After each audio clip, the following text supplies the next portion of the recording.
que j'ai dans mon cœur. Et après, je laisserai la place à Paris. Cette histoire, eh bien, nous parle d'un jeune homme qui était mécanicien. Il connaissait, on va dire, la mécanique par cœur. Et puis un jour, il va prendre sa voiture et va tomber en panne. Et puis l'histoire nous dit que ce jeune homme va descendre.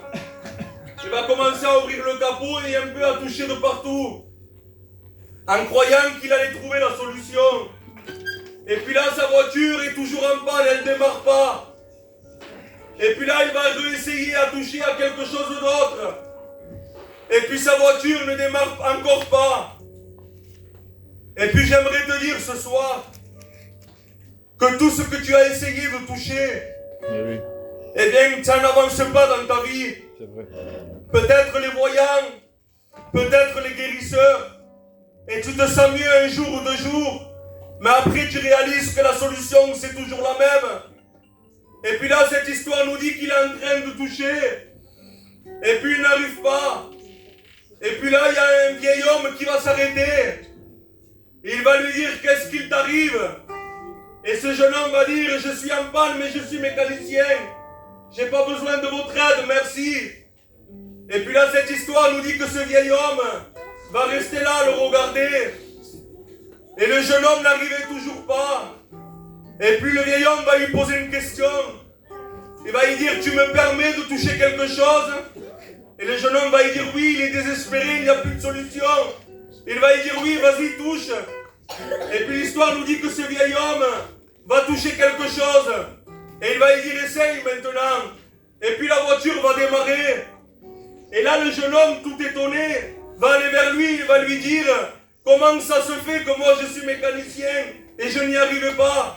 Et toi, tu as touché une seule chose et la voiture a démarré. Et puis là, le vieil homme va lui dire, parce que ta voiture, c'est une Ford. Et il va lui dire, et moi, je suis le créateur de Ford. Alors je sais où toucher pour que la voiture démarre. Jusqu'à maintenant, tu as touché à n'importe quoi. Mais ce soir, le Seigneur est là. Et il te demande, est-ce que tu veux que je touche ton cœur? Jusqu'à maintenant, tu t'es trompé. Mais ce soir, ton Créateur est là. Et lui, il sait de quoi tu as besoin. Je vais laisser la place à mon frère Pali. Et que Dieu vous bénisse. Gloire à Dieu. Amen. Il y a un verset qui dit, le Créateur, il est là, il t'appelle. Hein, Angelo? Amen. Ça va marquer ça, mon frère. On va chanter un cantique, hein, ensemble.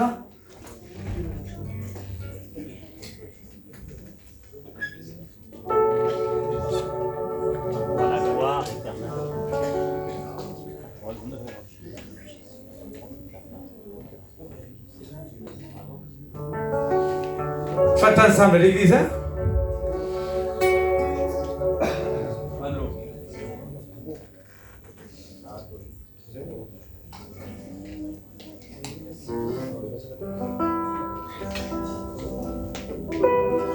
On chante ensemble l'église, hein? Je suis malade, je ne suis pas trop chanté. Mais tout ce que nous faisons pour la gloire de Dieu.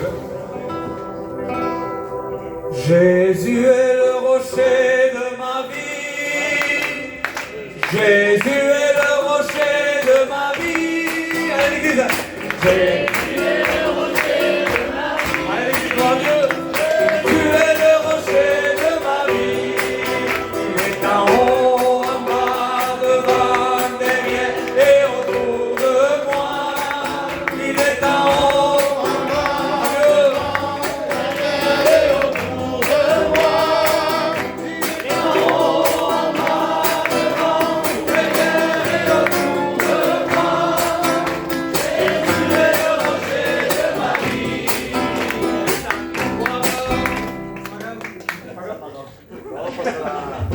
C'est du direct à l'église. Jésus est le rocher de ma vie. Jésus est le rocher de ma vie. Jésus est le rocher de ma vie. Jésus est le rocher de ma vie. Il est en haut, en bas, devant, derrière et autour de moi. Allez l'église, on continue.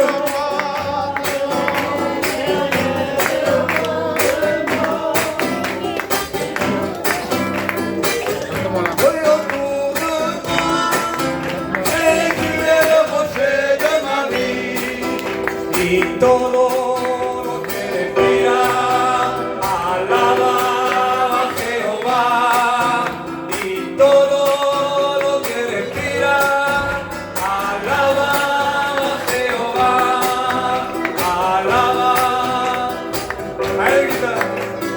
nosotros hemos usado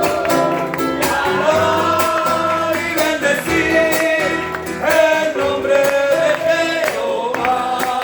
Benedicción, benedicción recibe si confía la promesa del Señor. Cristo salva, sana, Cristo volverá. Alléluia, gloria a Dieu. Gloire à Dieu. C'est du direct, l'église. Hein? Nous ne cherchons pas des chanteurs, mais nous voulons adorer notre Créateur. Amen. Nous voulons démontrer la joie que nous avons reçue pour le pardon de nos péchés. Amen. Je vais appeler notre frère Steven, qui vient ici et qui dit ce qu'il y a dans son cœur, que Dieu le bénisse. Une expérience. Il y a un moment comme ça que j'allais rejoindre des frères pour aller faire une réunion. Et puis sur la route de la réunion, j'avais une conversation comme ça avec Dieu. Je parlais à Dieu. Et puis je regardais ma vie, je me disais Seigneur, je dis, comment tu fais pour nous supporter? Vilain comme on est, en vérité, je dis, comment tu fais? Et puis chaque coup, et à ce moment-là, j'avais cette pensée-là qui est venue, je voyais ma petite qui courait dans mes bras. Et puis c'est vrai, ma petite a fait toujours ça. Elle courait dans mes bras et puis elle me demandait pardon. Et là, le Saint-Esprit me parle. Il me dit, quand ton enfant il fait ça, tu fais quoi? Ben, je dis, Seigneur, je la prends dans mes bras, je dis, ça me touche, ça me fait bizarre. Je vois mon enfant qui court comme ça vers moi. Ben, il dit, moi, celui qui revient à moi avec un cœur sincère, moi je lui pardonnerai. Un Dieu comme ça, tellement bon, Seigneur. Nous, vilains comme on est, on s'est pardonné à nos enfants. Et puis un Dieu qui est l'amour, que son amour n'a ni hauteur, ni profondeur, ni largeur. Ben, Seigneur, ben, je crois qu'il peut nous pardonner aussi. Amen. La grâce, je crois, Seigneur, que quand même, elle est efficace, elle est forte, la grâce. Voilà, c'est ce que je veux vous dire, l'amour d'un Père, l'amour du Père qu'on a, Seigneur, à l'infini. Ne doutez jamais de la grâce de Dieu, de l'amour de Dieu. Voilà, que Dieu vous bénisse. Amen. Gloire à Dieu. Père, il t'attend pour te serrer dans tes bras, pour te manifester l'amour que tu recherches dans ce monde-là et que tu ne trouves pas. Je vais appeler notre sœur Laurie et notre sœur Maï qui viennent ici nous chanter un cantique, que Dieu les bénisse. Hein. Tempestad en medio de la adversidad, en medio del dolor y en medio del temor, y en medio de la tempestad y en medio de la adversidad y en medio del dolor y en medio del temor. ¿Y quién es ese que camina sobre el mar? El viento le obedece y él ve su autoridad. ¿Y quién es ese que camina sobre el mar? El viento le obedece y él ve su autoridad. Levanta, levanta, no tienes que temer. Si Dios contigo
qui n'ont pas fléchi les genoux devant en bas.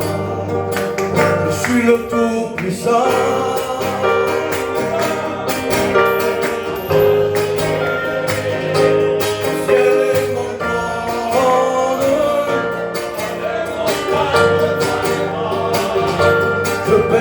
Montagne au crochet, devenant je parcours la terre entière. Avec le point de ma robe, je mesure la terre entière. Qui est comme moi,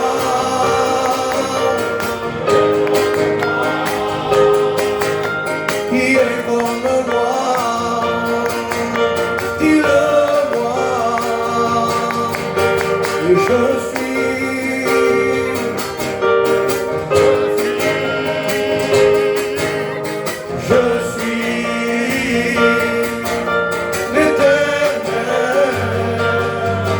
Gédéon, Mayan, héros, lève-toi.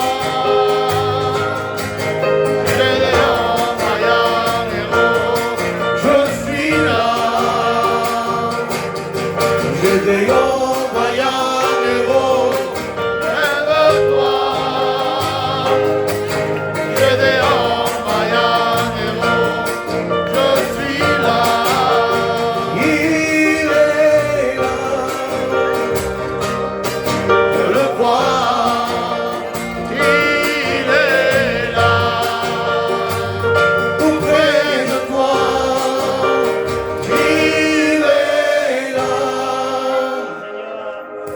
Je le crois, il est là, tout près de toi. J'ai fait sortir mon peuple d'Égypte, j'ai ouvert la mer en deux, je l'ai nourri dans le désert, préservé de la fournaise. J'étais avec Moïse.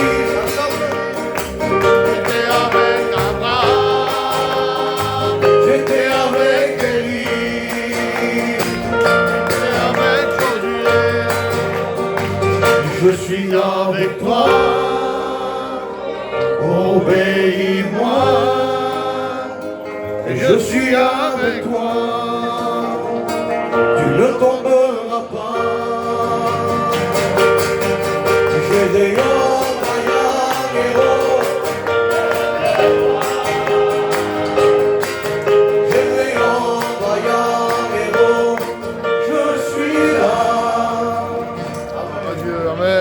de ce chant, hein, parce qu'on dirait que l'Église ne participe pas. Nous allons laisser tous les soucis de côté, tout ce qui viendrait troubler nos cœurs, nous voulons le mettre de côté aussi, et nous voulons que l'Église entière se lève, s'il vous plaît. Amen. Et un jour tu vas me dire.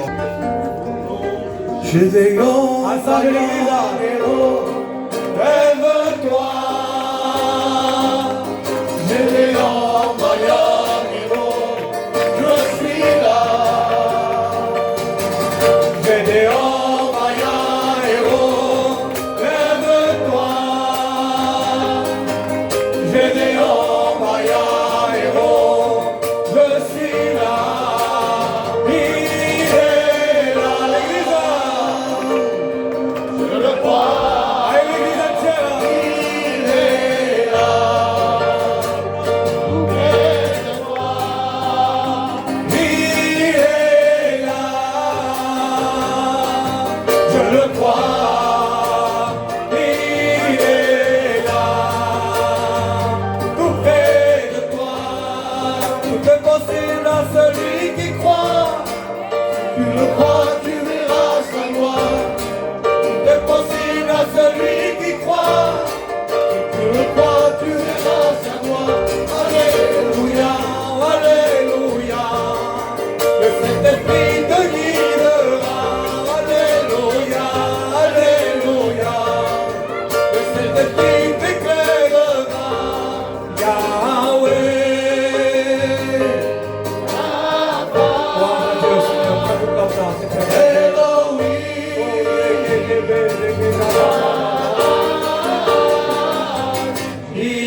pescará.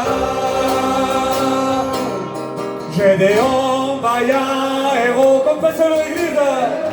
Allez l'église ensemble. Gédéon, vaillant héros, je suis là. Gédéon, vaillant héros, lève-toi. Gédéon, vaillant héros, je suis là. Ne crains pas, Alléluia. car je suis avec toi. Partout où tu iras, Des paroles pour toi. je ne te laisserai pas. Ne doute pas de l'amour que j'ai pour toi. Car tu es mon enfant, je t'aime tellement. Gédéon, vaillant héros, lève-toi. Gédéon, vaillant. Allez les sœurs, ensemble les sœurs. Gédéon, vaillant héros, lève-toi. Gédéon, vaillant héros, je suis là. Merci Seigneur.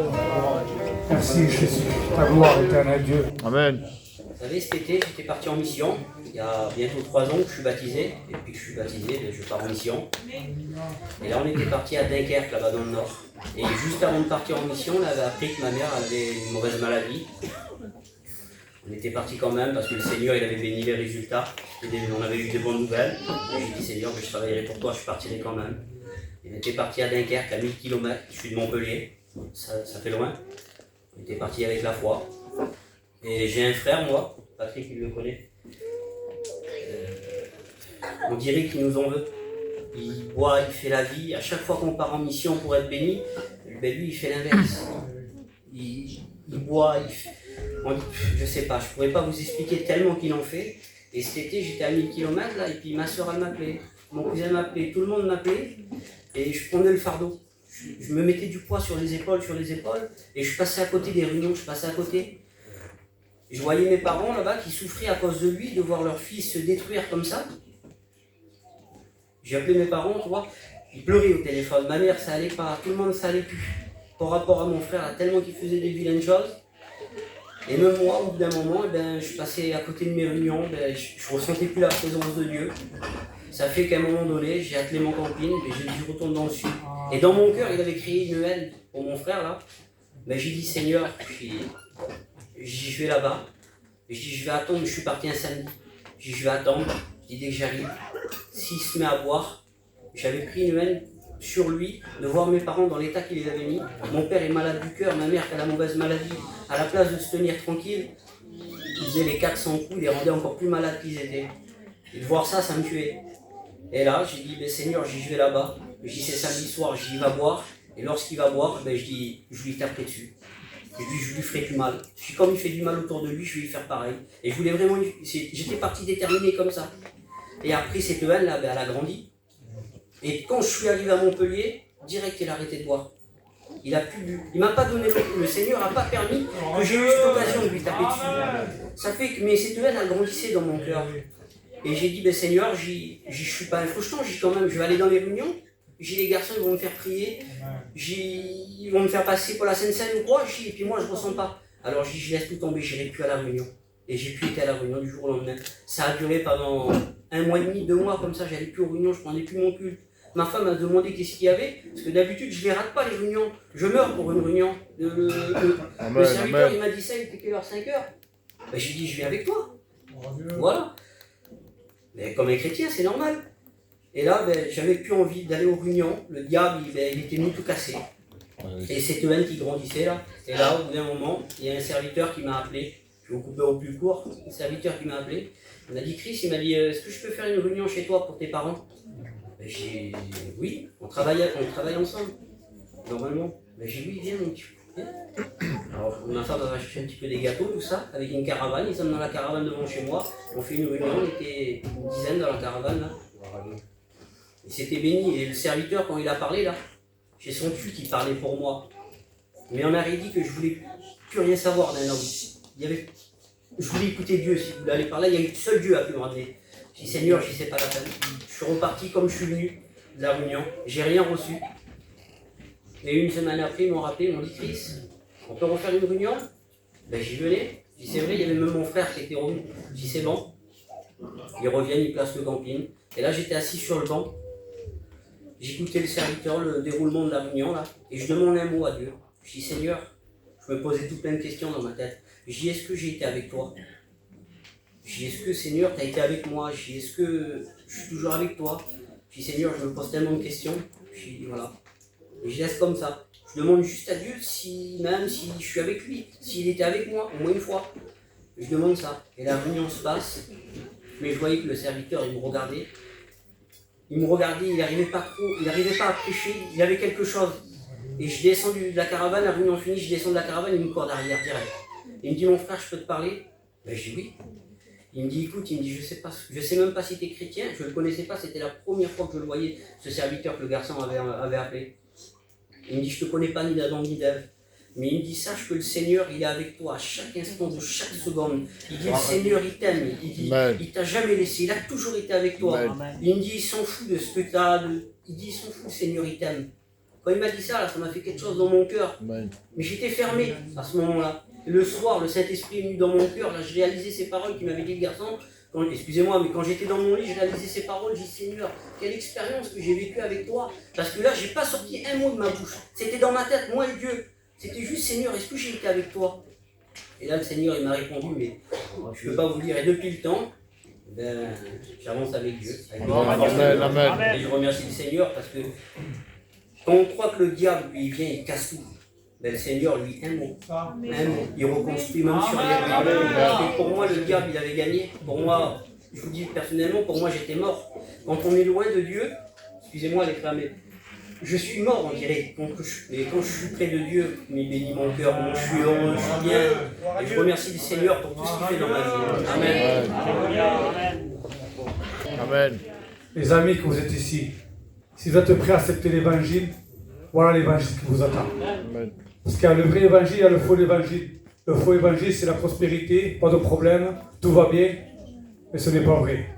Parce que la Bible dit c'est les vaillants qui s'emparent du royaume des cieux. Et les vaillants, ça se garde sa parole. Je vais appeler toutes mes sœurs, qui sont baptisées, qui viennent ici, qui viennent nous chanter cantique ensemble. Ouais, les sœurs, les anciennes, les jeunes.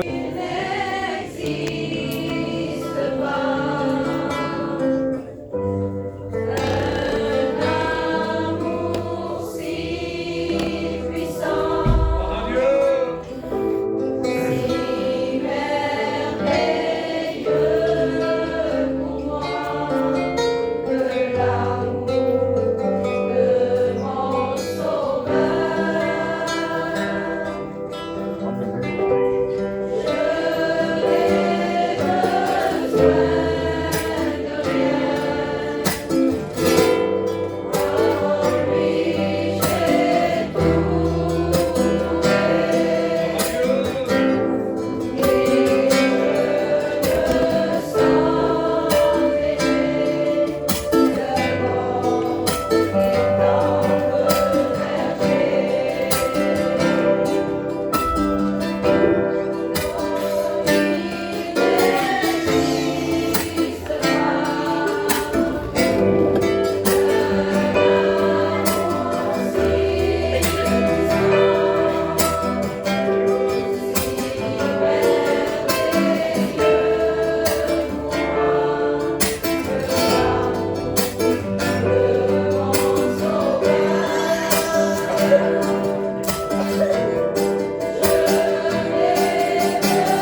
une expérience que j'ai fait le 6 novembre. Je suis partie sur Montpellier parce que j'avais un examen pour les yeux à passer.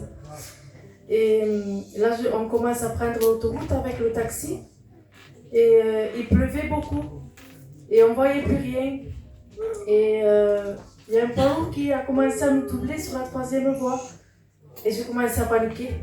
Je lui ai dit à la dame, laissez-moi l'air de repos, mon mari va me chercher là. J'ai plus envie d'y aller. Et la dame me dit, mais je ne peux pas le faire ça, madame. Je demande à venir récupérer sur Montpellier. Et j'ai commencé à fermer les yeux, j'ai commencé à prier le Seigneur. Et dans la prière, j'ai commencé à dire au Seigneur, fais que la pluie parte parce que j'ai peur. Et dès que j'ai ouvert les yeux, il ne pleuvait plus. Parce que j'ai commencé à avoir des pensées que le diable me mettait à moi, que j'allais rentrer chez moi, mais je n'allais plus voir mes enfants, que j'allais mourir. Et puis là, quand j'ai commencé à prier, les pensées sont parties et la pluie s'est arrêtée. Comme quoi, il faut prier quand vous avez peur, quoi.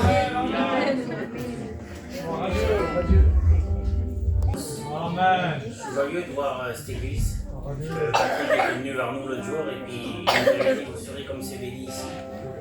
Et puis c'est vrai, quand on est rentré là, j'ai ressenti la présence de Dieu.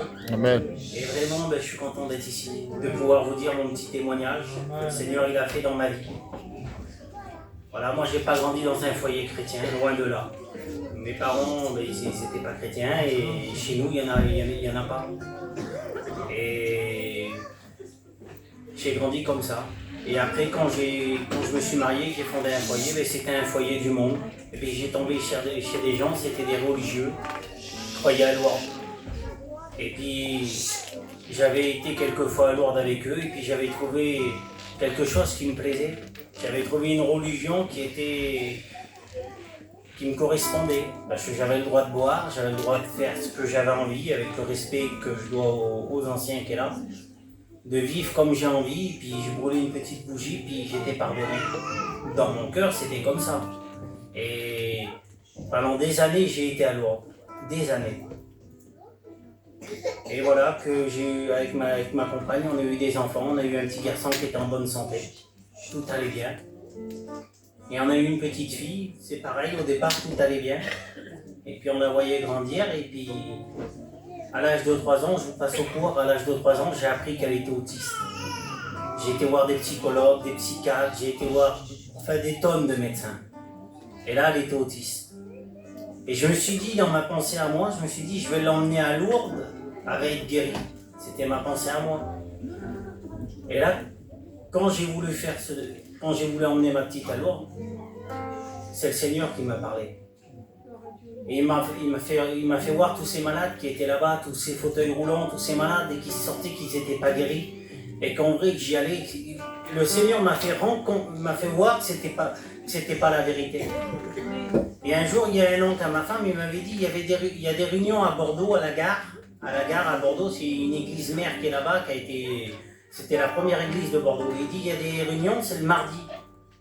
Et moi, ça ne m'intéressait pas quand il m'avait dit ça. Mais 2 ou 3 ans après, je m'en suis souvenu.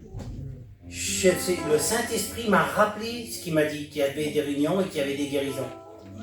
Ce que j'ai fait, j'ai pris ma petite et j'ai été à la réunion. J'ai dit à ma compagne, elle faisait que pleurer, elle était dans le camping, jour et nuit, elle ne mangeait plus, on ne vivait plus. On voyait la petite, là, elle ne dormait pas des nuits, elle ne s'amusait pas avec son frère. On ne pouvait même pas la toucher. Elle était en colère, elle criait et puis elle ne dormait pas des nuits. On ne savait plus comment faire. Et là, je l'ai emmenée à la réunion. Et puis, je me suis mis au fond. Parce que moi, je les appelais les Alléluia et je ne voulais rien savoir d'eux. Je me suis mis au fond et 1 réunion, 2 réunions, 3 réunions, une dizaine de réunions. Et là, ils avaient invité un frère. Ils avaient invité le frère Glazo. Donc, c'est un enseignant de l'école. Et j'ai dit, Seigneur, il faut que je demande à cet homme-là qui prie pour ma petite. Et si c'est vrai ce qu'il dit derrière le micro, si c'est vrai ce qu'il dit le pasteur, alors j'ai ma petite se repartira guérie. Amen. Et là, j'ai à ma femme, on va à la réunion, le soir arrive, j'étais revenu de travailler, le soir arrive, j'ai à ma femme, on va à la réunion, et je vois ma femme toute joyeuse. Elle me dit oui, elle avait déjà préparé la petite, tout habillée et tout. Je la regarde, elle me dit le Seigneur va la guérir. Je regarde et puis je crois. Mais il dit oui, je sais qu'il va la guérir. Il me l'a dit. Je me suis dit, ça y est. Et puis je l'ai emmené à la réunion. Et à la fin de la réunion, ils appellent les malades et puis là, ils ne l'avaient pas fait. Et puis j'étais vexé. J'ai dit non, ils n'ont pas appelé les malades, ils n'emmènent pas ma petite. Et puis ma femme a pleuré au secours. Non, il faut l'emmener. Il faut qu'on l'emmène. Le Seigneur m'a dit qu'il a guéri aujourd'hui. Donc il faut qu'on l'emmène. Et puis moi, je ne voulais pas. J'avais l'âge. Et elle a dit non, il faut que tu l'emmènes. Donc je l'ai pris, j'ai emmené ma petite devant. J'ai dit excuse-moi frère, je voudrais faire prier pour ma petite. Elle a des problèmes et j'ai joué. Et là il m'a coupé directement, il m'a dit arrête. Il m'a dit est-ce que tu crois que le Seigneur peut la guérir tout de suite là? Oui. Alors il a fait lever tous les serviteurs, tous les chrétiens de la salle. Mais la réunion était finie, tout le monde s'en allait. Il a fait lever, il dit restez là, il dit priez tous pour cette petite. Puis là l'homme il a prié de tout son cœur. Et j'ai senti pour la première fois de ma vie la présence de Dieu. Vous savez, c'est dur à expliquer pour celui qui ne connaît pas. Mais c'est comme un feu qui vient sur vous. Et j'étais rempli du Saint-Esprit. J'étais brisé. Et là, l'homme il priait pour ma petite. Et j'ai senti cette présence, ce mal qui sortait de mon enfant, je l'ai senti. Et je vous le dis. Et à l'instant même, j'ai senti que le Seigneur l'a guéri. Et l'homme, il m'a dit, tu verras, il était tard, il était 11h. Il dit, tu verras ta petite, il dit, elle va être guérie. Le lendemain, ma femme emmène donc le petit à l'école. Et je m'amusais avec ma petite dans le camping, il pleuvait, je n'avais pas été travailler. Et je m'amuse avec ma petite et je l'appelle. Je dis, Sommer, j'y viens, ma fille elle s'appelle comme ça. Je dis, Sommer, viens. Elle était au fond là-bas, elle s'est tournée, elle m'a regardé. Et là, j'ai resté choqué, parce que je pouvais l'appeler autant de fois que je voulais. Elle ne me répondait pas. Et là, j'ai dit, Sommer, viens, allez mieux. J'ai dit, Sommer, dis papa. Elle m'a regardé, papa. C'était la première fois qu'elle parlait. Le Seigneur l'a guéri totalement. Aujourd'hui, j'ai un foyer chrétien. Je suis futur étudiant. J'ai 2 anciens. Mon foyer est béni. J'ai toute ma petite famille qui, maintenant, aujourd'hui, qui appartient au Seigneur. Mon frère, tout à l'heure, c'est lui qui a témoigné. Il s'est baptisé dans la mission de mon ancien. J'ai un autre frère qui s'est baptisé aussi. J'ai ma soeur aussi qui est baptisée aujourd'hui. Le Seigneur a fait, comment on dit, boule de neige chez nous. Et je remercie le Seigneur pour tout ce qu'il a fait. Je remercie le Seigneur et celui qui croit, comme le verset qui est dit en bas, alors il verra la gloire de Dieu, il verra la puissance de Dieu. Que Dieu vous bénisse. Gloire à Jésus. Moi, j'ai pas grandi les choses de Dieu. Et j'étais même pas dans le voyage, quoi. C'était une famille de gadgets, quoi. Et mes parents, tout petits, je voyais des carages et j'étais comme un fou, quoi. Mon père, regarde pas ces gens-là, c'est des voleurs. Et voilà, jusqu'à 18 ans, ça a été comme ça et j'arrivais à les planquer des fois et à aller jouer avec des petits voyageurs. J'étais heureux. Et voilà, et dès que j'ai pu partir, j'ai tout abandonné. Et voilà, mon cœur, je l'avais donné au voyage bien avant. Et voilà, et après, j'ai connu ma femme. Et elle n'était pas du voyage et du coup sa famille n'a pas du tout apprécié la blague. Ils habitaient appartement, villa, machin et tout. Et moi qui étais en caravane, alors ils n'ont pas du tout apprécié. Et ils nous ont fait la vie quoi, comme chez. Pas possible quoi. Du harcèlement, des trucs et. Voilà. Plein de choses, et des trucs à cause des réseaux sociaux, des trucs, des rumeurs, voilà, c'était. On a vécu vraiment des choses graves. Et on est parti, on était sur la Vendée, on est parti, on était sur Lourdes. Bon, je cherchais quelque chose, mais je ne savais pas quoi. Et sur Lourdes, honnêtement, j'ai rien ressenti, j'ai rien trouvé. Et on est resté 2 ans par là, et après on est venu une semaine ici, et on a dit, on va aller au Sainte-Marie. Bon, on est reparti à Lourdes, hop, on a tout abandonné, on est revenu ici. Je ne vais pas dire qu'au Sainte-Marie, je rentrais dans l'église. Je ne veux pas dire que je ne ressentais rien. Si, je ressentais quelque chose, mais dès que je sortais de l'église, c'était fini. J'avais un soulagement quand j'étais à l'intérieur et en dehors, c'était fini. Quoi. Et j'arrivais pas, on avait toujours nos soucis, on n'y arrivait pas. Quoi. Et on avait des amis voyageurs ici, et il dit, un jour, il connaissait nos soucis, il dit, est-ce que tu veux venir à une réunion avec nous? J'ai dit ouais, je savais pas du tout, j'ai été pour faire plaisir, je savais pas du tout ce que c'était moi.